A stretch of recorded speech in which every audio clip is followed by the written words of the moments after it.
Hello बच्चों, मैं आज आपको 10th क्लास सेकेंड लैंग्वेज में लेके आई हूँ कि आपको कवि परिचय टोटल 7 लर्न करने का है। पहला मैं दे चुकी सुमेंद्र पंत, अब बच्चे 6। अगर 6 आप परफेक्ट कर लेते हो and we practice so many times बच्चों, आप इसे प्रैक्टिस कर लोगे तो आपको 4 मार्क्स मुट्ठी में। तो आपको लेखक परिचय कवि परिचय टोटल 10 है, वो 10 कर ले तो आपकी मुट्ठी में 8 मार्क्स आ जाते। कितने आते बच्चों?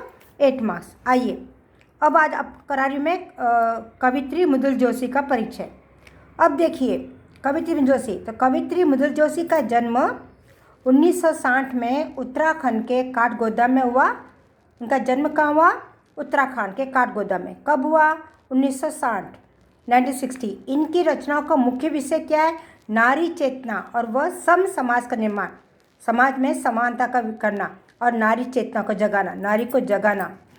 इनकी मुख्य रचनाएं गुम हो गए, अर्थ की तलाश में, शब्दों के क्षितिज में, इन दिनों आदि है।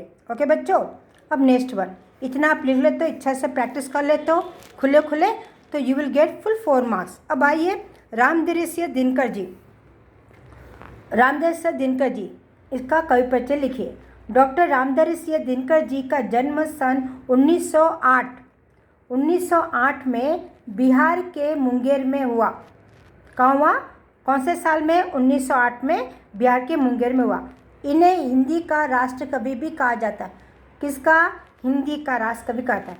उर्वशी कृति के लिए इन्हें ज्ञानपीठ पुरस्कार, कौन सी कृति लिखने पर? उर्वशी पर इन्हें ज्ञानपीठ पुरस्कार से सम्मानित किया गया।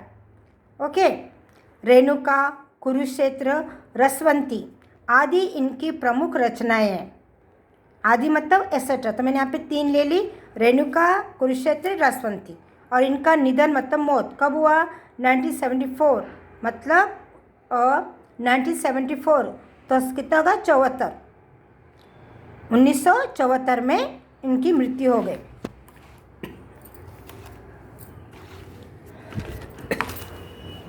अब ये और है, तो बच्चों रैदास जी के बारे में आप क्या जानते हो? रैदास जी का जन्म सन 1482 1482 में हुआ। ये ज्ञान मार्गी शाखा के प्रमुख कवियों में से मान जाते। कौन सी शाखा? ज्ञान मार्गी, ज्ञान देना, ओके, ज्ञान बांटना। ये मीराबाई, जो ज्ञान के रास्ता दिखा, ये मीराबाई की गुरु मान जाते हैं। ये किसके गुरु मान जाते हैं? मीराबाई के गुरु माने जाते हैं।